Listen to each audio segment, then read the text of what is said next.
Startuprad.io, your podcast and YouTube blog covering the German startup scene with news, interviews, and live events. Hello and welcome everybody. This is Joe from Startuprad.io, your startup podcast and YouTube blog from Germany, bringing you another startup interview today here. Wherever you're watching this or listening to this, maybe on our podcast, on our YouTube blog, or even on our internet radio station, Startup.radio, you can go down here in the show notes and search for the interview with Max from Monta, or find here a link to our respective blog posts. I've already mentioned you are Max and you're from Monta. Welcome. Thank you, Joe. Happy to be here. Excited to tell a bit more about our story. That's totally my pleasure. First, we should clear out that Monta is actually a company headquartered in lovely Copenhagen in Denmark, right? That's correct. Copenhagen, Denmark. Exactly. And so I think we should justify that you guys are also pretty active in Germany. Plus, you are a German guy. That's why you guys are in the interview. Plus, our audience knows that from time to time, we do a circle around Germany and have some interesting startups from neighboring countries. And you guys are totally interesting. According to Crunchbase, you raised more than 130 million US dollars in funding.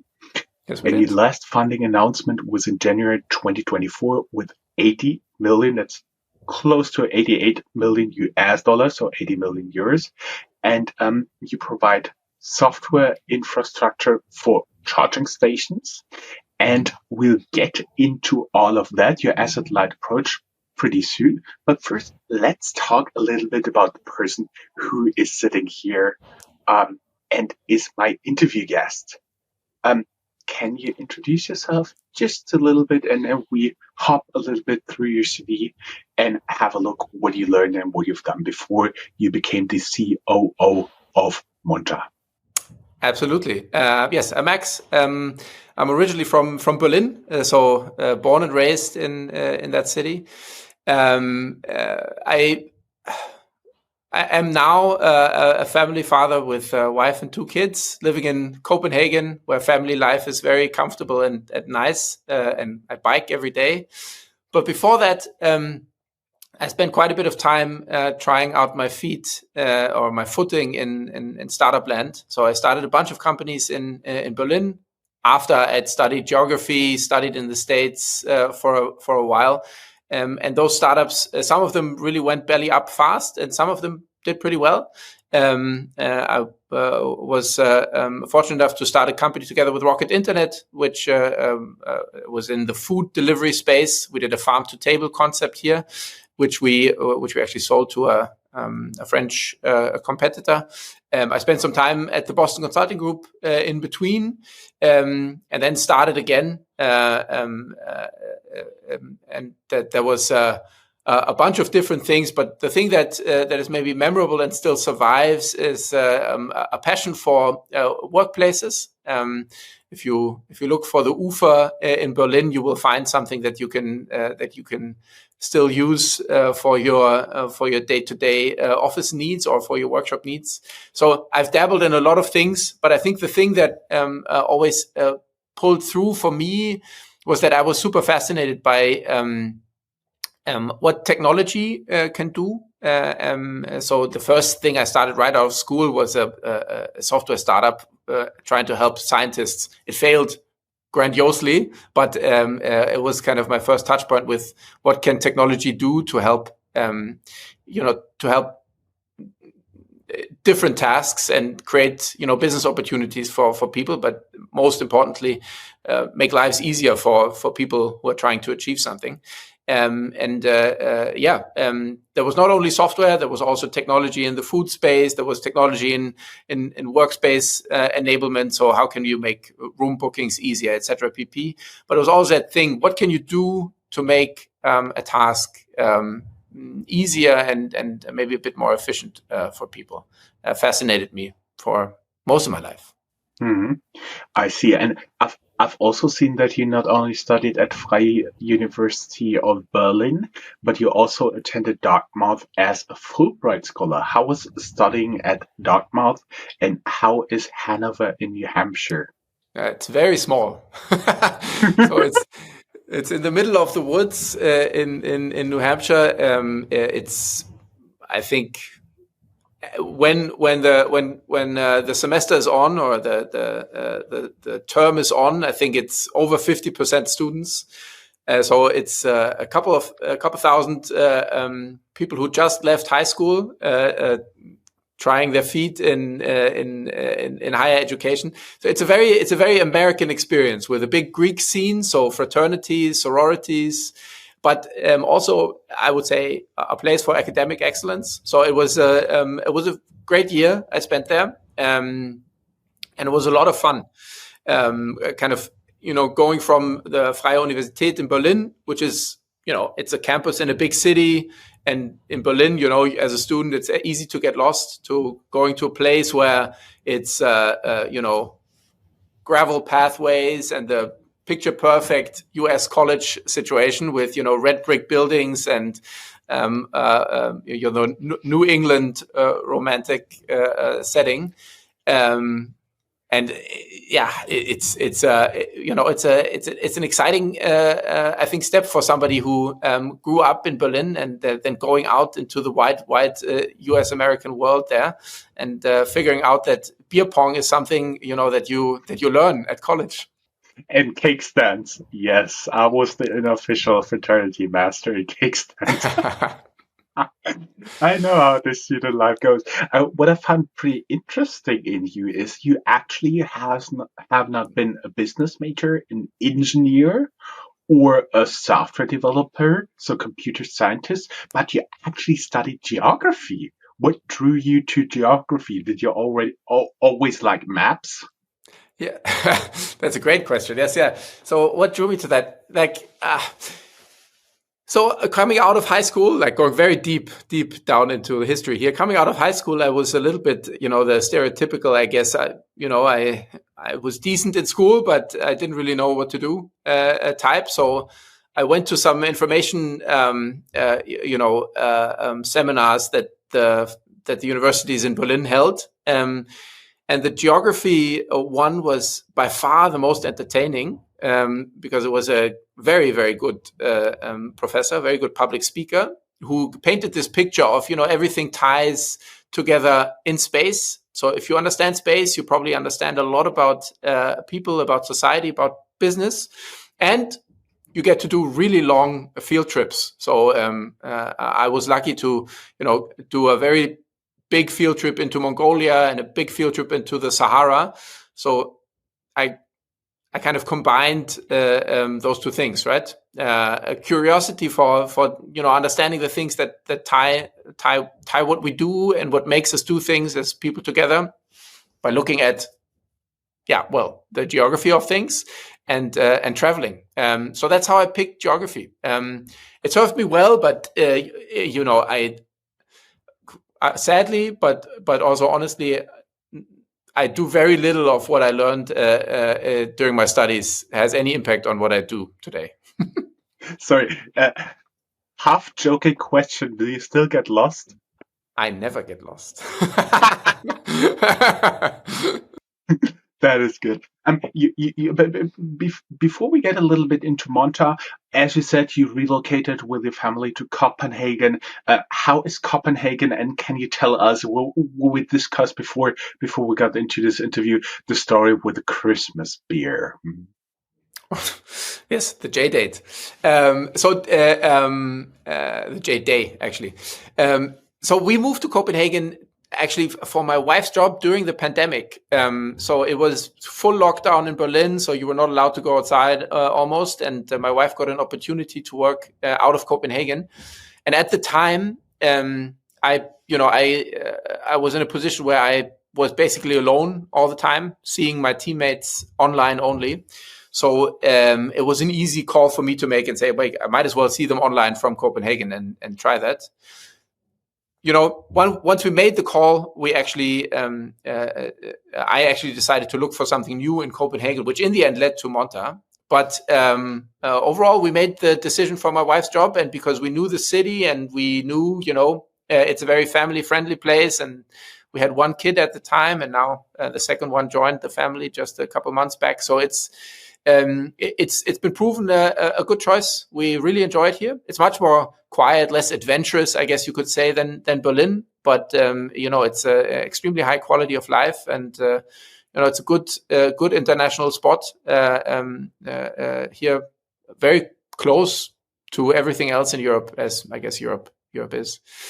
And Denmark has, a lot of famous breweries, right? Tuborg, Carlsberg, etc. And at some point, they came up with this concept of creating flavored beer for the Christmas time. What they then did is they all came together and said, well, let's turn it into something that we we turn into a campaign and make it something that people celebrate. And then they called it the J Day. So the Jule, I'm butchering the Danish language here. Juleøl, I think, day. So Juleøl is Christmas beer, and that's the day when it's launched, and that's the only time of the year you can get that. So that day and the next 3 weeks, and it's a huge thing. Crowds gather around the streets of Copenhagen and swarm the pubs to get a taste of that beer. I'm German, so I'm super biased when it comes to beer. It's pretty weird. Yeah. Before we get serious again, what are some of the weird flavors there? So the Christmas beer is always kind of in this direction of Christmas candy. So it's kind of strange, right? It has this what's called in German, it's called Lebkuchen. So you have that stuff in there. Yeah, gingerbread. You have these things in there. It's an acquired taste, I have to say, right? Yeah. So that means in the beginning it tastes pretty awful, but then you get used to it. Okay, that's a very nice formulation, an acquired taste. Like that one. Let us get a little bit more into Monta. First, I was of the impression that you got headhunted for Monta, but apparently you relocated to Copenhagen and found Monta. But Monta was already around before you joined as COO. Can you tell us a little bit about the history of the company? What idea brought it to life? What problem brought it to life? Yeah, absolutely. Kasper, he's our CEO and one of the two founders. He was an early EV adopter, so I think he bought a Tesla in 2017 or so. And street charging, he lives in the city. So street charging at that point in Copenhagen was pretty rare. So you had to make do with whatever was possible. But then more and more infrastructure was rolled out, so more and more charge points were rolled out.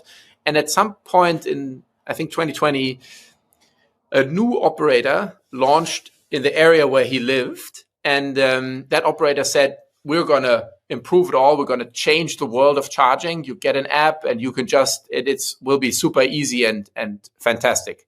So he tried that app and conclusion was, okay, it's really bad. Why would anybody claim this?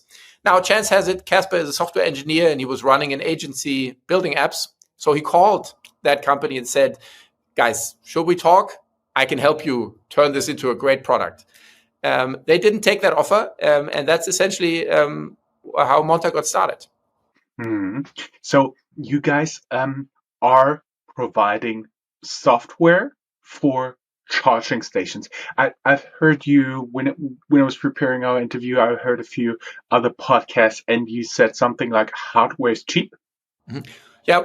So the way you can kind of think of it is the hardware is a components business, right? So a charge point is a pretty simple piece of hardware. You have some casing, you have a fuse box, you have a controller, you have a plug, and then you have a charge point. So something that you can put up in your garage or in your driveway, or something that you put up in street parking or in parking on supermarkets, etc. There are also the fast chargers, which are a bit more complex. but in essence also fairly simple technology. So that hardware can be manufactured or combined by pretty much every business that has some experience in electronics manufacturing.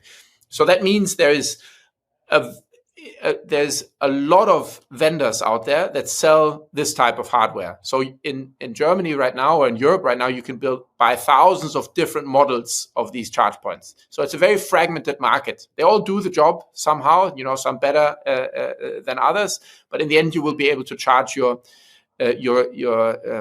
car on all of them. So this is a market that will be driven to fairly low prices, as it progresses and as it advances.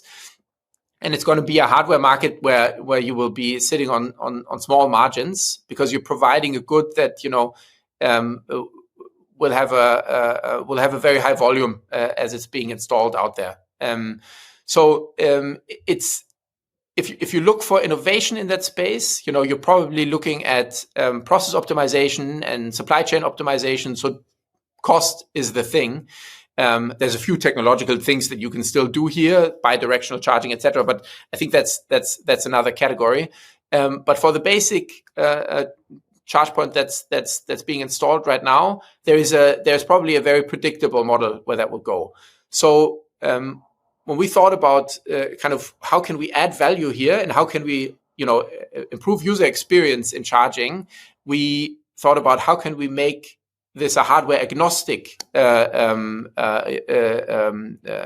thing, and that's also combined with the experiences and skills that we have had in the founding team and that we have in the company now. Software was kind of where we ended, and I think we're fairly happy about that. You talk about making it hardware-agnostic. What do you actually do? Is it an app for the user who can charge their stations? Is it a platform matching different parties? Can you tell us a little bit more about the business model and what party are you actually connecting? Absolutely. It's a bit of all of those points. So this fragmented world of hardware out there, it serves a very important purpose. It enables mobility, right? So everybody of us, we all want to be mobile. The delivery fleets that make sure that we get our food and get the goods that we need to stay mobile. Eventually, they will be electrified.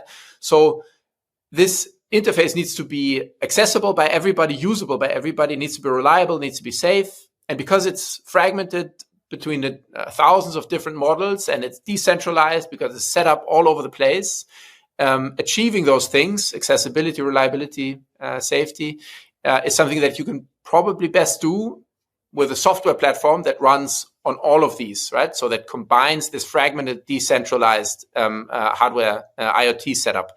And that's what we're building. We're building a software that lets you, an organization, a company, a city, run tens of thousands of different charge points of different models and build in different geographies and different locations for different use cases. So charging at your home, charging at the local supermarket, or charging at the highway fast charger in one system. Because we build the back end that kind of controls the quality of the interface into this charging infrastructure, we can also influence the charging experience, so the quality of the charging experience that the end customer in the end has best in this whole ecosystem. So on the other end of it, so there's the business end of it. It's a management platform that lets you manage thousands of charge points. There is an app that lets you as a driver charge anywhere. I see. You just talked about IoT. Would you say that you're an IoT SaaS company? You could say so, right? So all of the charge points are connected devices, right? They're all online, which is how we control them and interact with them. That's also how users or drivers connect with them. And our main business model is software as a service. So there is a monthly fee per connected charge point that we invoice our business customers. Private customers can do this for free. I see. And you convinced quite a lot of interesting investors. Quantum Light, Greenpoint Partners, Headline VC. How do you pronounce it? Ainu? Ainu from Berlin? Ainu? Enu, yes, Enu. Creatum from Stockholm, yeah. Um, Danish Investors Export and Investment Fund, um, Energize Capital from Chicago, and Buy Founders also from Denmark. You raised 80 million euros, and in 2023, a lot of startups died, and you did such a massive fundraising. Can you explain to us a little bit about how the market went, meaning in favor of you, your underlying business, and on the other hand, how you could communicate this with the investors who, despite having apparently many startups in their portfolio dying, still invest newly in you when there's currently a downturn in funding? I'll do my best. I think the most important. I can't ask for more. Totally fine.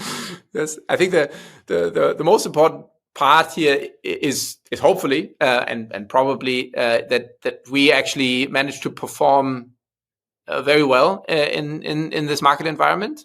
So we grew in 2023 6 or 7-fold to a very significant revenue, and that, to put that into perspective, 2023 is the third year of our existence, right? So we went live with the app in February 2021. So I think what we had on our side was momentum and product market fit, and we managed to sell even in a market that that was coming under some hardship, especially when it comes to buying new software solutions. The second element here is that our market, in particular, so electrification and solutions for electric vehicles, is actually a booming market. So it's growing very strongly. I think overall the market globally, I think the CAGR, so compound annual growth rate, is over 35%, which is incredibly high, right? And in markets in Western Europe, it's a lot higher even. So I think we're sitting on those two things, right? So we have a market that is a bit resistant to the macro trends, right? So maybe actually a bit of a reaction to the macro trends. So energy uncertainty, and now you want to switch around how you power your mobility and how you think about energy in general is a driving factor for us. Of course, doing something that is more sustainable is a driving factor for us, and that I think plays into a lot of things. So customer sentiment towards greener choices and a different way of thinking about CO2 footprint is an element, but next to that, I think there is also an element of excitement about a new technology. And electric motor is not a new technology, but it's the first time that you actually see it on the roads, and you can feel that it's more powerful. It costs less in upkeep, and it's a bit of a different way of experiencing mobility, right? So those things we performed really well. We have a great product that sells. Our market is growing against macro trends, and we have customer sentiment on our side. People are excited about the technology. I think those things really were the driving factors here. And then VCs do what they do, right? They invest in a downturn because that's when the market winners are hopefully shaped. So they take a bet on being exposed to this mega trend electrification, and we convinced some really great investors to take that bet with us. So I think that's the long and short of it. Yes. Basically, that's always the story, right? So you have an amazing product, you have a market that is going for you, plus you obviously have to have a talented management team, otherwise this all wouldn't come together. So I do believe there are some of the really, really essential ingredients there. We've been talking about what you guys are doing, what your and your successful fundraising. So can we go a little bit into the outlook? What you guys want to do with all the money, beside buying a game console and kicker for your for your office. Yes, we did buy an air hockey table. I have to admit that, right? What are we going to do? So we are now active in Europe as of today. In all major markets, we have I think 6 offices in Europe. So we think Europe is the most exciting place for electrification right now, and that's also incidentally super exciting for us, because a technology trend that finally doesn't come out of the Silicon Valley but actually emerges here. It's also one of the things that that really gets us going, right? But nonetheless, one of the big things that we're going to do is we're going to go to the US. So we're going to open an office this year, because the market is, while not as advanced as Europe, with some exceptions, California, you could say, is maybe at the same stage as Germany is, but there's not a single state in North America or country or state in the US that is where Denmark or Sweden or Norway are, for example, right? So there's a lot of technology transfer that we can bring to the US that, makes our product very exciting to the local scene and to local electrification businesses. So that's one of the big things. And then apart from geographic expansion, there's some technological elements that we think we can bring to the table, which are very exciting. I think whoever's into electrification has heard of vehicle to grid before. I'll quickly explain that. It essentially means taking the battery of your car, or any battery really, that is on a couple of wheels, and using that to feed energy back into the grid. So not just taking it in and storing it to be mobile, but rather using that energy to power your house, your apartment block, or thousands of vehicles powering, a city when the wind turbines are not going, right? So that is basically one of the solutions, that renewable energy is not static, but it goes in waves, like with the sun, with the wind, and so on and so forth. And basically, that is one of the approaches, using the batteries of the already existing cars as a battery for the whole grid. Precisely. And that is, I think still in the future, because you need a lot of heavy infrastructure investment to do that. So the grid actually needs upgrading so that you have bidirectional energy flows from every outlet.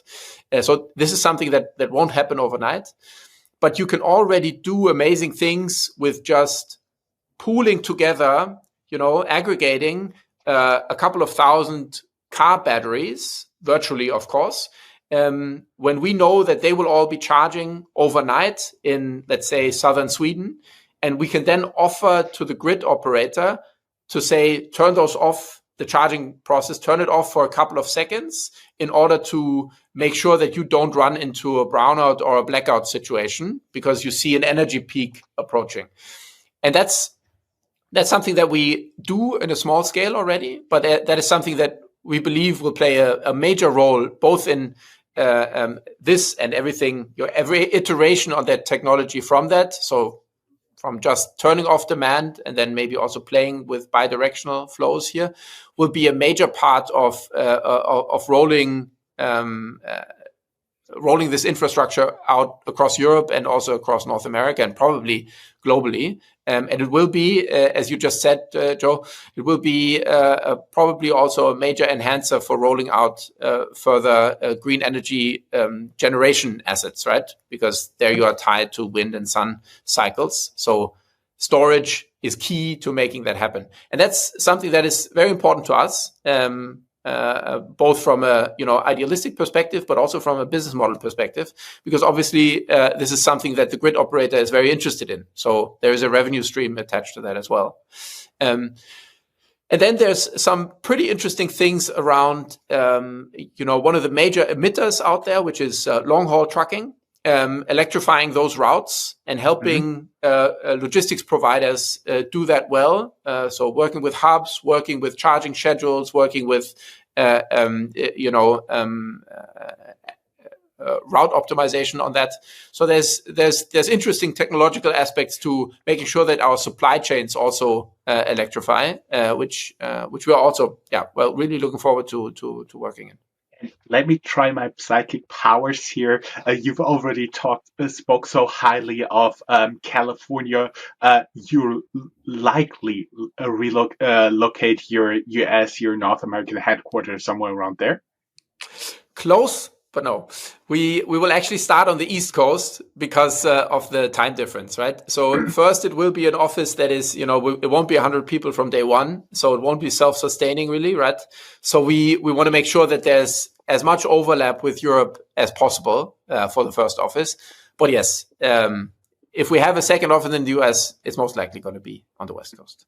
So that pretty much sounds like New York City. I see. No comment. He's smiling.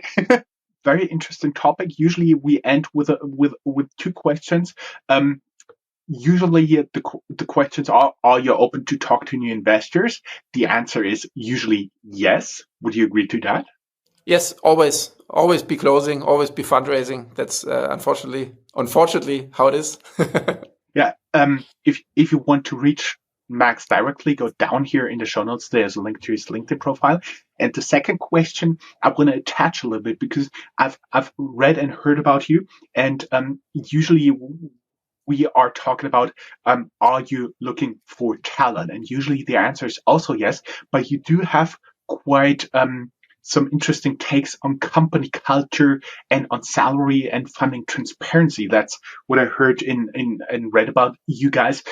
Can we talk a little bit about that before we redirect all the people in the last statement to your careers website?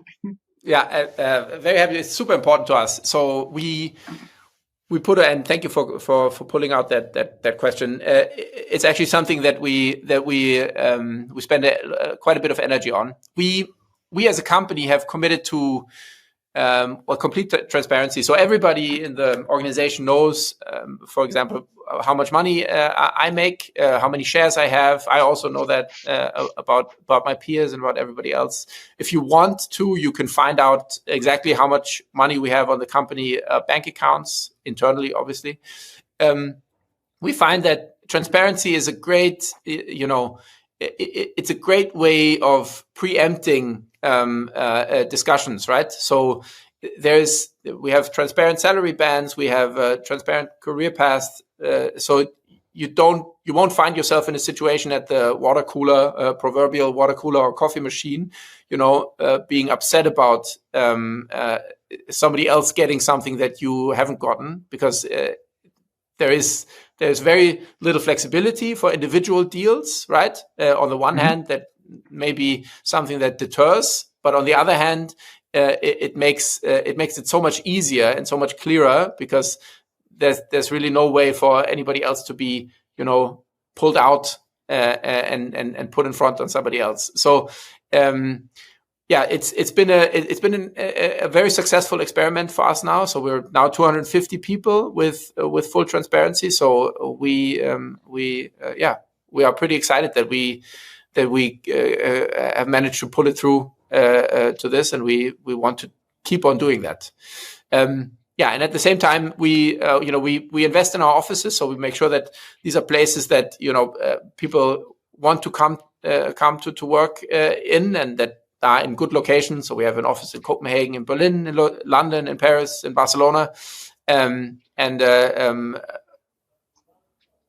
the end, it's a people business. No matter what AI will do for us in the future, it's going to be us who are going to be delivering success for this company, and that means success for yourself and for ourselves. So we very much believe that people are the most important thing we really have. That are amazing closing words. I was tempted to say amen to that. Everybody who'd like to learn more, you can go down here in the show notes. As we said, there's a link to your private LinkedIn profile, as well as to the career websites. And everybody who's interested in investing in you guys can either reach out to us or directly to you. Exactly. Please apply. We have many exciting positions. Great. Awesome. Max, Thank you very much. It was a pleasure having you as a guest. I would say goodbye in Danish, but I don't know how to do that. Tak for det. Tak for det. Okay, learned something new.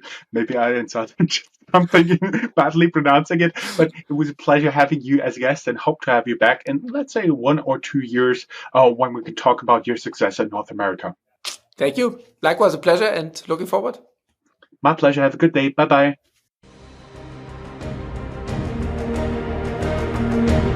That's all, folks. Find more news, streams, events, and interviews at www.startuprad.io. Remember, sharing is caring.